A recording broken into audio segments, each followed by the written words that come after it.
What's up, guys? I'm gonna do a little walkthrough of my 2017 Q60 Red Sport. I'm gonna be talking about some of the modifications I have on my car, some of my experiences, some of the things I like and don't like. So my car is lowered on the Airlift 3P kit. It is the air suspension, so it's got adjustable heights. My current wheel setup is Velgen VF5s in a gloss bronze finish. Shout out to Velgen, they're one of my sponsors. They have provided me with a 20 by 10.5 set plus 25 offset, and I'm running two 75 30s, 20s in the front of Michelin 3, I believe they're 3S's or Pilot Sport 3s. In the back, I'm running Michelin Pilot Sport 4S's, and these are 285 30s, so it's slightly staggered setup. Couple of just aesthetics. I have a carbon fiber M style spoiler. I also have the carbon fiber M style mirror caps just to add a little more aggressiveness. Personally, the front end for me is just, I love it. It's super aggressive. I'm rocking the OEM Sport blacked out grille, so that's just a replacement. It comes in all black, and I have a LED logo. It kind of went out. I have another one I gotta reinstall, but I just been lazy. Down below, I have a poly lip from South Bay Auto Works. It definitely helps with some aggressiveness. My last one was the eBay one. Broke two of them, so that's kind of shitty, but this one's definitely a lot sturdier and a one-piece instead of a three-piece. At the top, I'm rocking the Cybin hood from South Bay Auto Works. It is a super aggressive carbon fiber hood, and I have these DIY intakes, which I'll show you. That really, it sounds fucking hella good with the vented hood.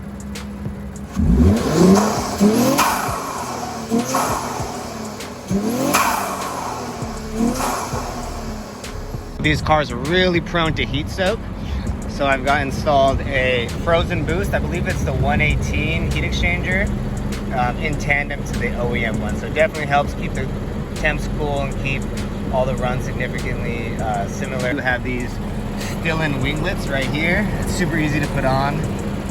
It's supposed to go with their lip, so there's not super flush, but it still looks good, you know. The thing about these cars is they come with so much chrome. So I did the chrome delete. I did it by myself with a 3M vinyl. This piece got the wrap on there and the vinyl, and on the trim I did it myself, and pretty shitty, but whatever. I mean, the back end too is fairly aggressive as well. It's super unique. I have a Boolin catback exhaust with AMS lower down pipes, and I'll do a little rev for y'all.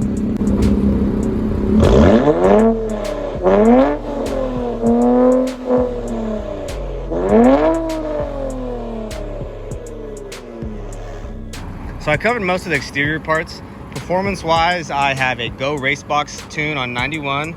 I also have the DIY intakes, which I'll show you. Frozen boost heat exchanger, AMS lower down pipes paired with the Boolin catback, which sounds super nice. So that's kind of it for performance-wise. And this is remote tuned, so I don't have the dyno sheets, but with most of these mods, they usually push about 430 to 440 wheel horsepower and about 470 to 480 wheel torque. So it's definitely a lot quicker than stock. It is a Red Sport, so Red Sports come about 350 to the wheel and 350 to the wheel for torque. So it's a lot nicer. The only thing I have problems with is traction. Even though I'm on 285s, I think the 30 sidewall, and since these cars don't have an LSD, it's really hard to hold traction. So I'll spin even, you know, anywhere up to 40 miles an hour. So I think 50 and 60 is only really I can get some nice traction. I really love the styling of these cars. For 2017, it's beautiful. I think one downside is that from 2017 to about 2022, they didn't really make much changes. So if you're in the market for one, the 2017 or 2018 is probably more budget friendly. They do have, some of them do have, you know, prone to like issues for like the porous block for the engine and the turbos. If you're still in a warranty, usually they can swap them for you. I actually got my engine and both turbos replaced under warranty. No charge, at about 60,000 miles. There weren't any issues, but if you play your cards right, you can talk to them. They could definitely fix you up. As for the interior goes, I didn't really do much. The only upgrade I really have is these paddle shifters, carbon fiber. It's super nice. The stock ones are pretty small, as you can see, so these definitely add a little bit more reach to it. This is the Red Sport, so it does come with carbon fiber interior. A lot of people hate on the interiors of the Infinitis, but honestly, these seats are fucking super nice, super comfortable. Definitely more of like a bucket seat style. Excuse my car for being so messy. I didn't clean it after my road trip, but back seats, you can actually you know, fit 2 people back there with much ease. Some of the downsides is for sure the technology. For 2017, it doesn't even have CarPlay. I think that comes in the 2020s and up, so that's definitely a downside. My miles per gallon is really shitty. It's 13.6. That's because I drive around LA. I don't even drive barely on the freeway, and I kind of gas it so I can hear the exhaust noise and whatnot. Got the airlift so I can adjust the heights. I would say some of the things I really like about this car is the styling. It just looks really clean. Obviously, it's not stock, but even when I first got it, it's, you know, it's a beautiful car. When I see stock ones drive by, I'm just amazed at how it looks. I also really like the tunability, the modability, aftermarket parts for these cars. It's really friendly. There's a lot of options out there. The second thing I really love about these cars is just the VR30 platform. It's really tuner friendly, mod friendly. There's a lot of aftermarket parts come from a G37, and even, you know, a couple $1,000s on bolt-ons and tune, you're only pushing maybe 330 to the wheel if you're lucky. This, with the same amount of money, probably even less, you're pushing about, you know, 430, 440 to the wheel. Some of the things that I don't like about this car is the fact that it doesn't have an LSD. Even though it is a Red Sport and you pay the extra premium for that, it has an open differential, so only one of the tires is spinning off the launch, which really hurts traction on these cars.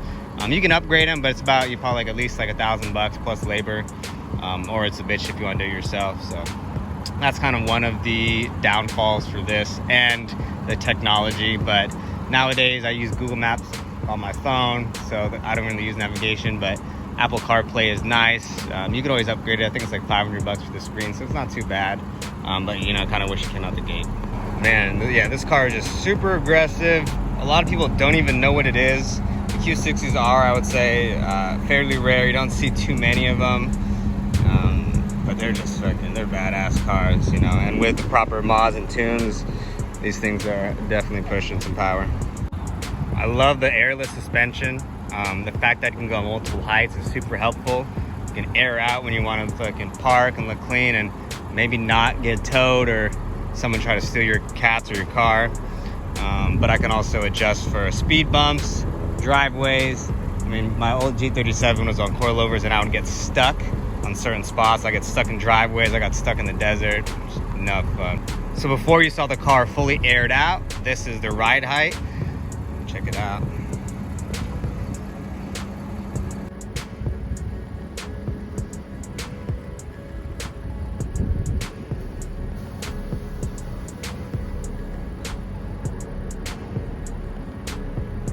And then if you guys have any other questions or concerns or anything like that, comments, please don't be afraid to leave them in the comment section below. You can also follow me on Instagram and TikTok, Boolin Q60. I appreciate your time for watching this video. Thank you guys.